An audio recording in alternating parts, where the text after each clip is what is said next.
Hi hello എല്ലാവർക്കും ഷരൂസ് food ഗാലറിയിലേക്ക് സ്വാഗതം. ഇന്ന് ഞാനിവിടെ ഉണ്ടാക്കാൻ പോകുന്ന റവ ലഡു ആണ്. റവ ലഡു എന്ന് പറയുമ്പോൾ എൻ്റെ ഫ്രണ്ട്സൊക്കെ കളിയാക്കും, നിനക്ക് ഇത് മാത്രമേ ഉണ്ടാക്കാൻ അറിയാവുള്ളൂ എന്ന് എപ്പോഴും പറയാറുണ്ടായിരുന്നു. അതിന് വേണ്ട സാധനങ്ങളാണ് റവ, തേങ്ങ, പഞ്ചസാര, ഇത്ര സാധനമാണ് മെയിനായിട്ട് വേണ്ടത്. പിന്നെ ഒരല്പം നെയ്യും പാലും വേണം. അപ്പം ഞാനിവിടെ ആ ചെറിയ ബൗളിൽ 2 ബൗള് റവ എടുത്തിട്ടുണ്ട്. ഒരു തേങ്ങയുടെ കുറച്ച് ഭാഗം, പകുതി തേങ്ങ, ഒരു ബൗള് തേങ്ങ, പിന്നെ പഞ്ചസാര ഒരു 3/4 കപ്പോളം എടുത്തിട്ടുണ്ട്. ഇത്ര സാധനം മതി.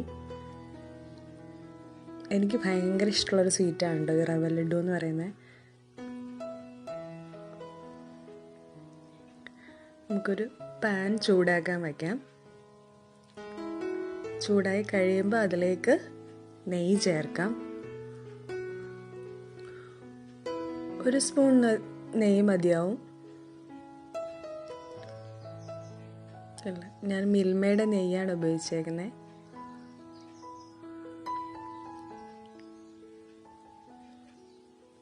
എൻ്റെ അമ്മയുടെ സ്പെഷ്യൽ ഐറ്റമായിരുന്നു റവ ലഡു എന്ന് പറയണേ.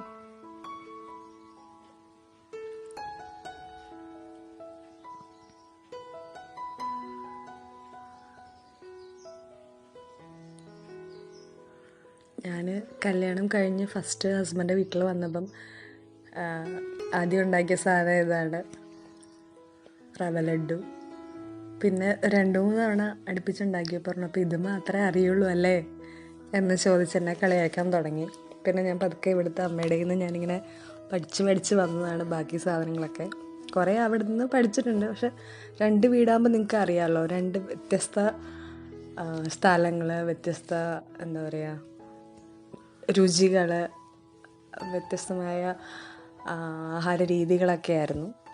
ഇപ്പം രണ്ടും ഒരുവിധം അഡ്ജസ്റ്റ് ചെയ്ത് കൊണ്ടുപോകാൻ പറ്റുന്നുണ്ട്. ഓക്കെ, അപ്പം നെയ്യ് ചൂടായി കഴിഞ്ഞു. ഇതിലേക്ക് നമുക്ക് റവ ഇടാം.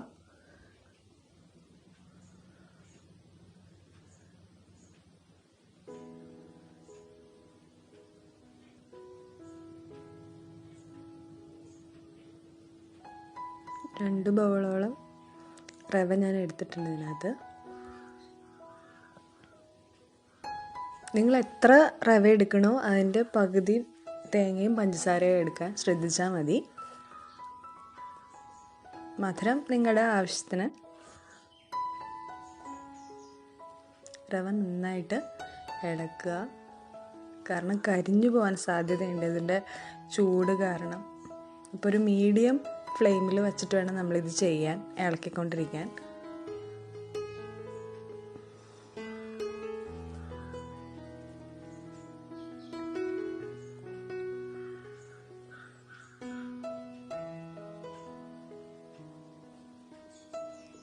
ഇതിപ്പോൾ പെട്ടെന്ന് ഉണ്ടാക്കാൻ പറ്റുന്ന ഒരു സാധനമുണ്ട്. നമ്മൾ ഇതിനകത്ത് അണ്ടിപ്പരിപ്പും മുന്തിരിങ്ങയൊക്കെ വെക്കാൻ ഞാനിവിടെ അതൊന്നും ഉപയോഗിച്ചിട്ടില്ല.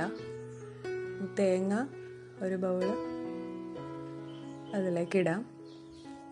അത് നന്നായിട്ട് ഇളക്കുക.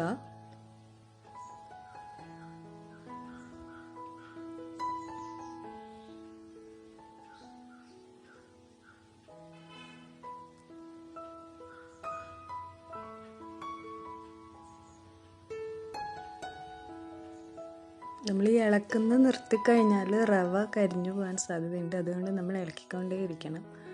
ലോ ഫ്ലെയിമിലിട്ടാണെങ്കിൽ ജസ്റ്റ് ഇതുപോലെ ഇളക്കിക്കൊണ്ടേ ഇരിക്കണം.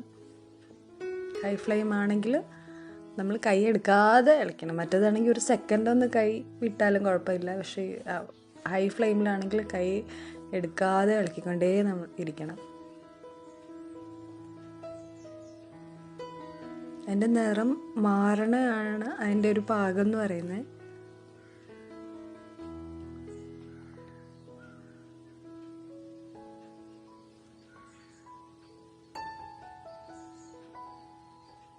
നമുക്കിതിലേക്ക് പഞ്ചസാര ചേർക്കാം.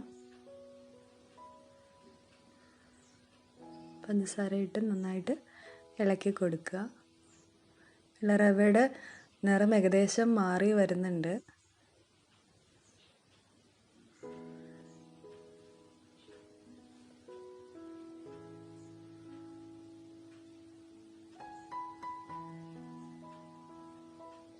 എല്ലായിടത്തും പറ്റുന്ന രീതിയിൽ നന്നായിട്ട് ഇളക്കണം.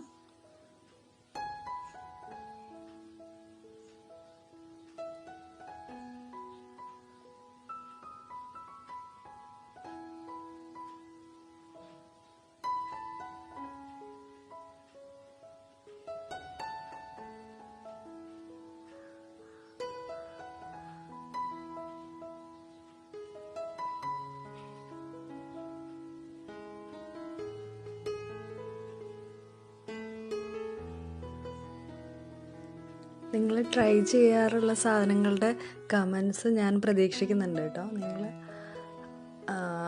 ധൈര്യമായിട്ട് കമൻ്റ് ഇട്ടോളൂ, ഞാൻ അതിന് റിപ്ലൈ അയക്കുന്നതായിരിക്കും. നിങ്ങളുടെ സജഷൻസ് പറയാം. എന്തെങ്കിലും ഉണ്ടെന്ന് തോന്നുകയാണെങ്കിൽ നിങ്ങൾക്കത് പറയാം.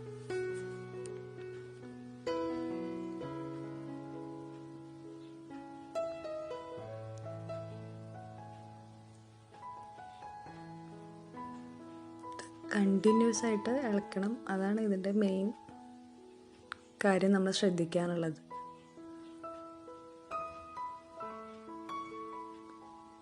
അതായി കഴിഞ്ഞു, കണ്ടില്ലേ? ഇതാണ് അതിൻ്റെ നിറം എന്ന് പറയുന്നത്.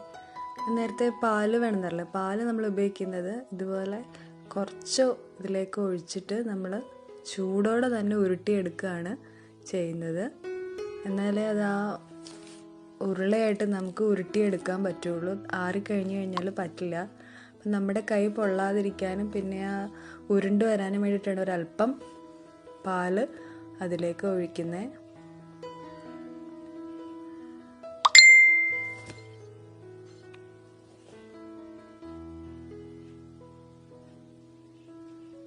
ഇതുപോലെ ഈ ഒരു വലുപ്പത്തിൽ ഉരുളകളാക്കി എടുക്കുക. കണ്ടില്ലേ? അപ്പോൾ നിങ്ങൾക്ക് കുറച്ച് വലിയ ഉരുള വേണമെന്നുണ്ടെങ്കിൽ അങ്ങനെ എടുക്കാം.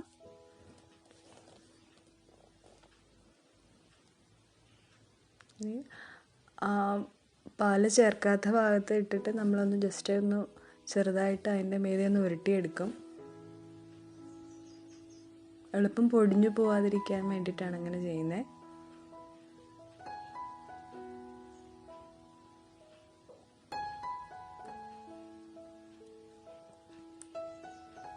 അപ്പോൾ ഇതുവരെ സബ്സ്ക്രൈബ് ചെയ്യാത്തവർ ഇനി സബ്സ്ക്രൈബ് ചെയ്യുമല്ലോ.